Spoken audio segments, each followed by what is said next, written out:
Shalom, salam sejahtera. Dalam nama Tuhan Yesus Kristus, kita bertemu lagi pada kesempatan ini untuk merenungkan firman Tuhan. Tapi sebelum mulai, kita berdoa lebih dahulu. Mari kita berdoa. Terima kasih Tuhan, kami boleh ada sampai hari ini, itu anugerah-Mu. Kembali kami akan merenungkan firman Tuhan.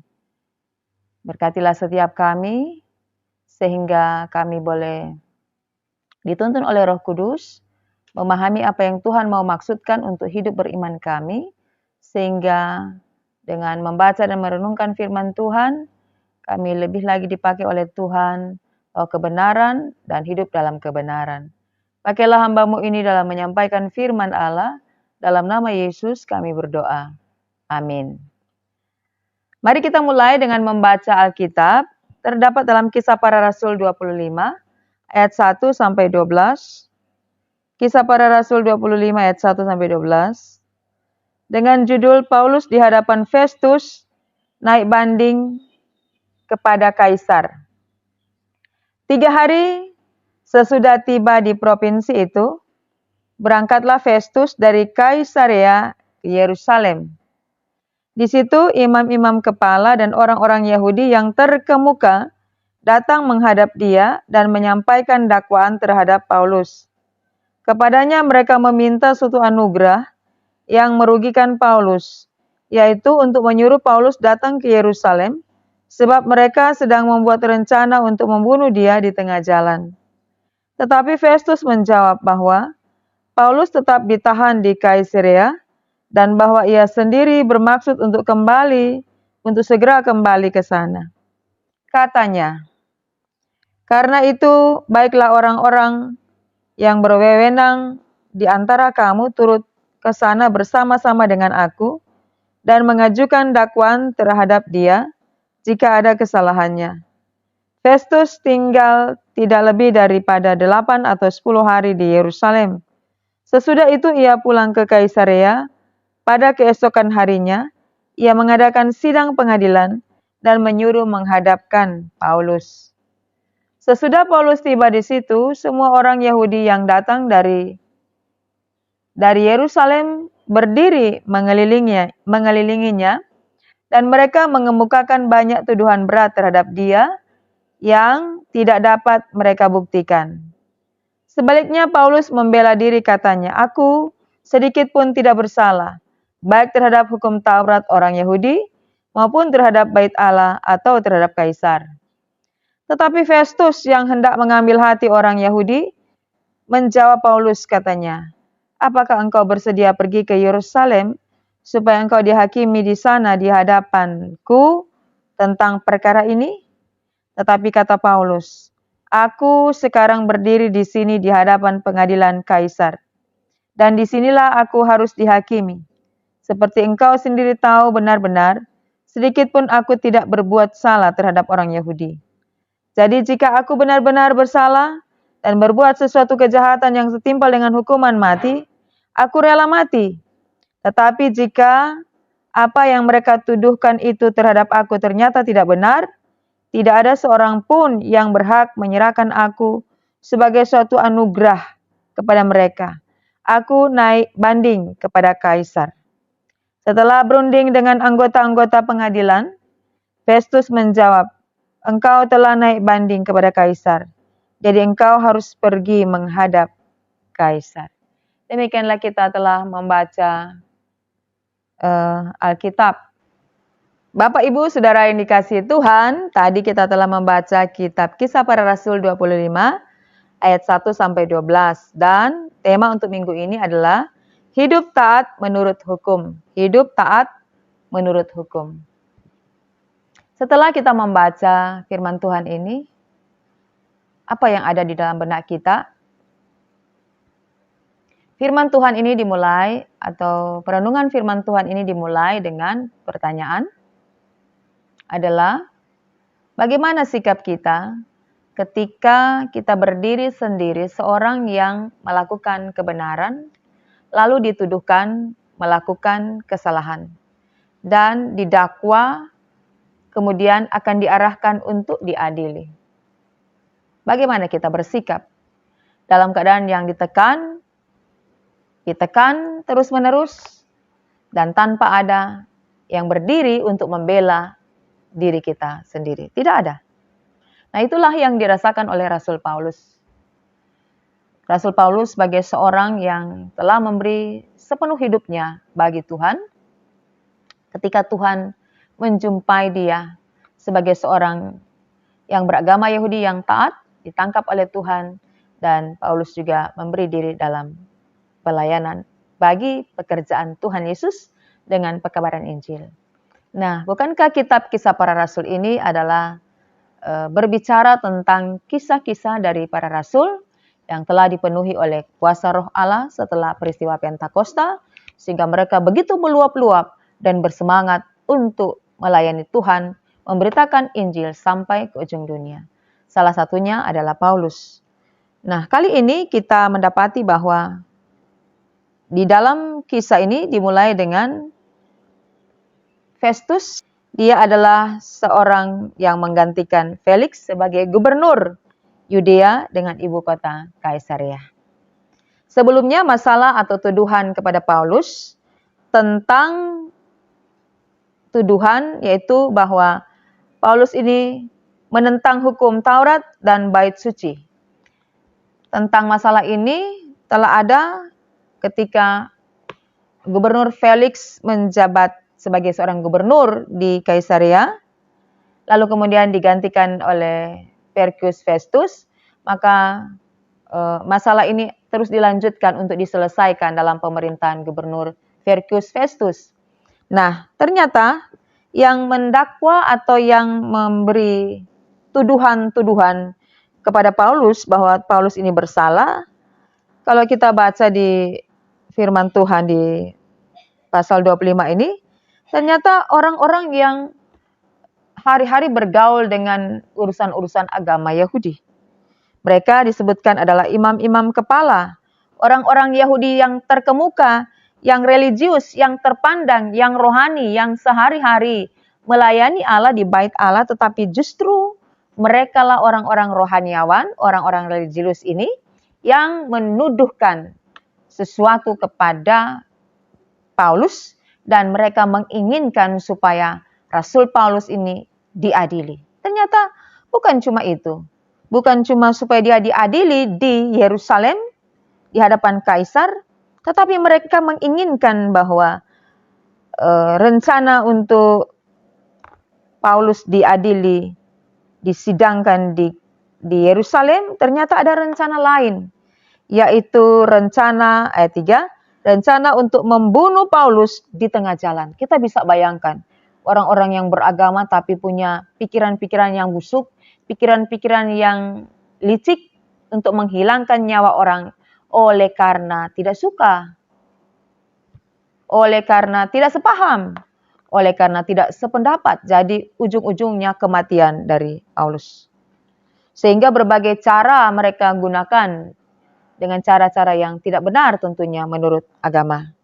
Itulah sebabnya mereka mendesak Gubernur Porcius Festus ini supaya Rasul Paulus ini diadili di Yerusalem. Pada ayat berapa tadi kita menemukan bahwa mereka minta anugerah supaya diadili di Yerusalem, agar Festus mengizinkan Paulus diadili di Yerusalem yang menurut mereka sesuai dengan hukum Yahudi. Tetapi Festus juga, karena dia tidak mengerti tentang agama Yahudi, tidak mengerti tentang Taurat, jadi dia bingung. Dia adalah seorang yang bisa membaca, pandai membaca situasi. Apakah situasi ini merugikan jabatannya, kekuasaannya, ataukah menguntungkan? Dia mulai berdiplomasi karena dia mengerti tentang politik. Ayat 4, Festus menjawab bahwa Paulus tetap ditahan di Kaisarea dan bahwa ia sendiri bermaksud untuk kembali ke sana. Jadi waktu itu Festus ada di Yerusalem dan dia mengatakan, biarlah Paulus tetap diadili di Kaisarea karena aku akan segera kembali ke Kaisarea. Dan dia meminta supaya orang-orang yang berwenang juga akan turut bersama-sama mengajukan dakwaan terhadap Paulus jika ada kesalahan. Dan karena itu, saudara-saudara yang dikasihi Tuhan, ketika begitu banyak orang yang mengelilingi Paulus dengan begitu banyak tuduhan-tuduhan yang berat yang diarahkan kepada Paulus, tapi mereka sendiri tidak bisa membuktikan. Mereka menuduhkan ini orang bersalah, tetapi mereka tidak punya alat-alat bukti untuk menjerat dia secara hukum. Maka kita juga melihat sikap Paulus di sini. Apa sikap Paulus? Ayat 8. Sikap dari Paulus. Paulus berkata begini, "Aku sedikit pun tidak bersalah, baik terhadap hukum Taurat orang Yahudi, maupun terhadap bait Allah atau terhadap Kaisar." Ayat 10.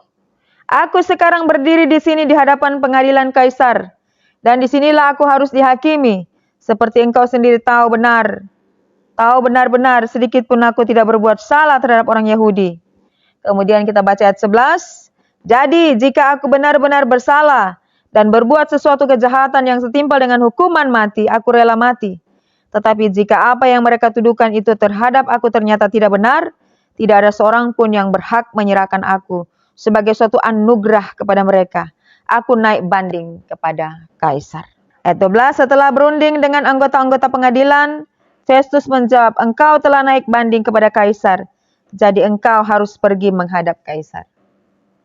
Saudaraku yang dikasihi Tuhan, kita melihat di sini bahwa Paulus bersikap dengan berani untuk membela dirinya sendiri.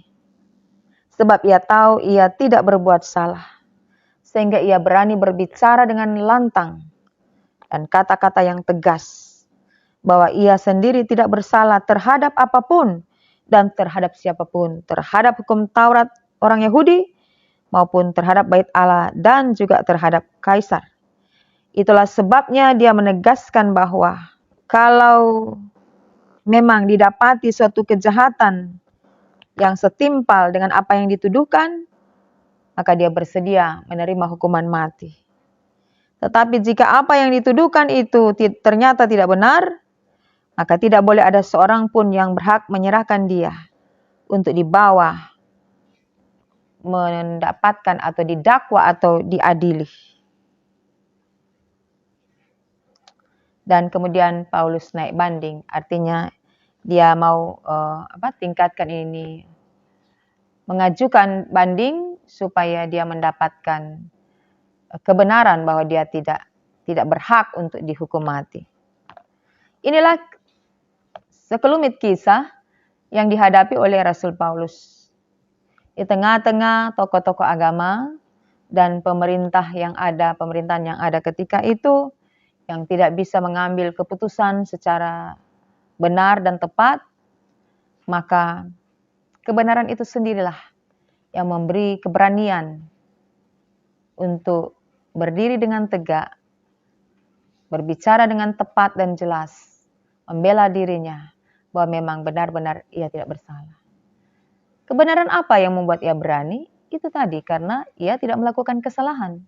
Sehingga sebagai seorang yang benar, dia dapat berbicara dengan leluasa. Jika dalam diri Paulus atau apa yang dia dikerjakan sebagai sebuah kesalahan, tentulah ia tidak berani untuk mengungkapkan kebenaran yang sesungguhnya.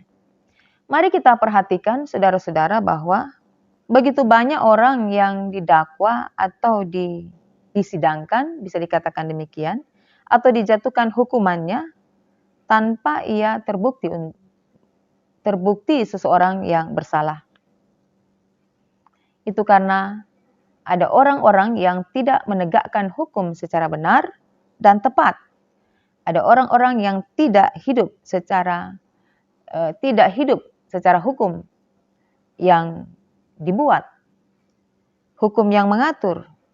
Itulah sebabnya apa yang dikatakan oleh Rasul Paulus ini adalah juga sebagai sebuah proklamasi bahwa kebenaran harus tetap menjadi sebuah kebenaran, kesalahan harus